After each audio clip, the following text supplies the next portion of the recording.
Hello, Outlander, and welcome to snowy island of Solstheim, where today we are going to be looking at the so-called Stormbringer, a man not of this time who lives to cherish in the All-Maker's creation, a more traditional Nord, or a Skald that is. Of course, feel free to skip to any timestamp you need, they will be marked in the description. Before we get any further into this video, let's explain the main gimmick of this build, that being the zero cost of destruction spells.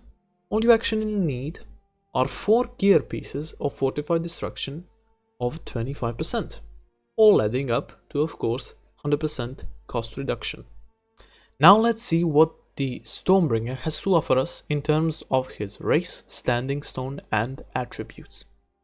With him being a node, that grants us with 50% frost resistance, plus 10 to two-handed, plus 5 to block, light armor, one-handed, smithing and speech, out of which only light armor and smithing will be of use to us. And he also has the battle cry ability, applying the fear effect to nearby targets for 30 seconds. Choose the mage stone in the beginning, and for late game swap out for the Atronach stone, mainly for its 50% spell absorption.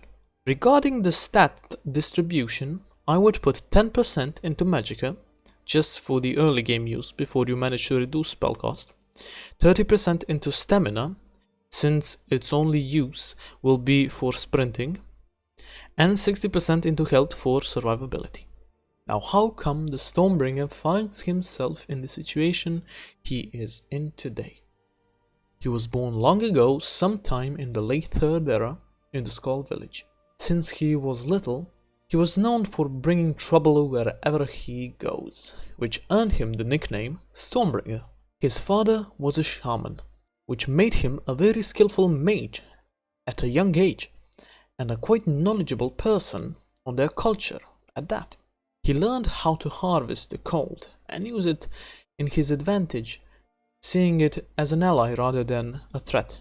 He took great interest in the island they lived on, Solstheim, and its wildlife, culture, myths and legends. He would often visit the neighboring Thirskmead Hall and listen to the stories they told, but the one he was most fascinated with was the Fricte, a monster sleeping beneath Lake Fjaldig that once slaughtered the inhabitants of Thirsk before being sealed off by a sorcerer named Aldrid Icelight, who used the wall of ice to trap it inside. When in the year 427 of the 3rd era, a pillar of fire appeared in the middle of Lake Fjaldig, and the entrance to the Fricte's lair was unsealed, and therefore the creature was freed, but killed by the Nervarine shortly after.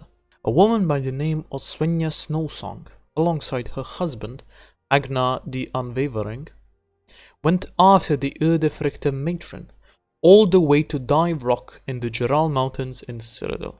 The Stormbringer was fascinated with the Fricte he saw after Nervarine ripped out its heart, and hoped to maybe one day see an alive Fricte.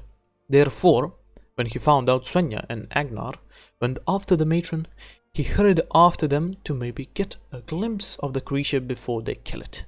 For the whole trip, he didn't quite manage to catch up to them. But, as he will soon learn, his nickname will prove itself true once again. The weather was quite bad, but he had no time to waste. He ventured on and found himself staring at the dead bodies of the warriors he was chasing after this whole time.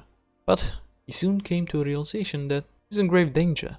The Fricte matron was near, and it had sensed his presence. A chase ensued, in which the creature was clearly winning, since the Stormbringer's frost spells were futile. It was immune, and not to mention the ongoing storm that raged atop the mountain. The Stormbringer saw no way out, and he did the only thing he thought would have a chance of saving him. He surrounded himself in snow and ice, and stayed like that, frozen in time, until a group of bandits found his frozen body while illegally trying to cross the border between Cyrodiil and Skyrim. They broke him out and stripped him of his possessions, thinking he was already dead. He was merely unconscious. Shortly after coming to his senses, not knowing how long it was since he froze himself, he stumbled his way to the road and continued towards Pale Pass, where he was captured by the Imperials, mistaking him for a Stormcloak accomplice. The Stormbringer does not have any particular interest in any faction, but will join the College of Winterhold to further expand his knowledge and fill in the gaps from when he was frozen. Regarding the Civil War, he is more leaning towards the Stormcloak side, being a more traditional Nord, that is. But it's not out of the picture for him to fight for the Empire. Only a few skills and perks make up the Stormbringer. Those skills being smithing, with him taking the steel, drummer and ebony smithing perks, as well as the arcane blacksmith. Staying light on his feet, he will use light armor, consisting of all 5 perks of Agile Defender, Custom Fit, Unhinged, Windwalker and Deft Movement perks. The only offensive skill he needs is the Destruction skill, with only a few perks in it being Novice Destruction, both points of Augmented Frost, Deep Freeze, Destruction Dual Casting and Impact. He will not be needing any of the other cost lowering perks since the magic cost of his spells is already at 0. And at last, but still the most important skill, being Enchanting, with him taking all 5 points of Enchanter, Insightful Enchanter, Corpus Enchanter and Extra Effect perk. Our Stormbringer, as you can see for the most of the video, is wearing the traditional Scarlet coat and hat, both enchanted with Fortified Destruction and one more enchantment of your choice. For his hands and feet, he is wearing Stalrim light boots and braces, enchanted with 2 enchantments of your choice each. Jewelry is the last important factor that makes the Stormbringer, and those are a necklace and the ring, both enchanted with a Fortified Destruction and one more enchantment of your choice each again.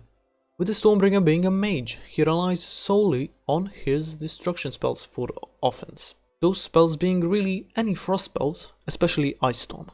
Stormcaller's favorite shout is the Slow Time Shout, since it's the essential part of his well-known combo of Slow Time and the array of Ice Storm spells. But he can still make use of any frost-related shout. And that, Outlanders, is the Stormbringer. I wish you all the best time, especially if you decide to try out the build I made for you today. Yeah, see you next time.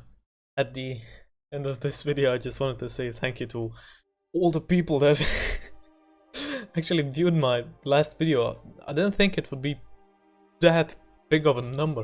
I mean, almost 800 views compared to usual 9 to 20. 38 likes, 10 new subscribers. These numbers to me right now are just like unbelievable.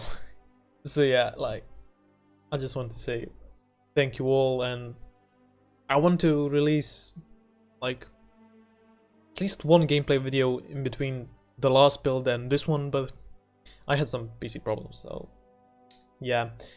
And I decided to, since I saw how good the last build video was, I mean how good it did, I decided to like capitalize on it more and release like at least one build video every 2 weeks. Again, this one took longer because I had some problems with my computer, but and since I uploaded the last build video, I saw a lot of problems with it, so I want to just like fix some of them in this video to make the quality better, and I will continue to do so, like make the quality better and better with every passing video. Yeah, thank you all, see you next time.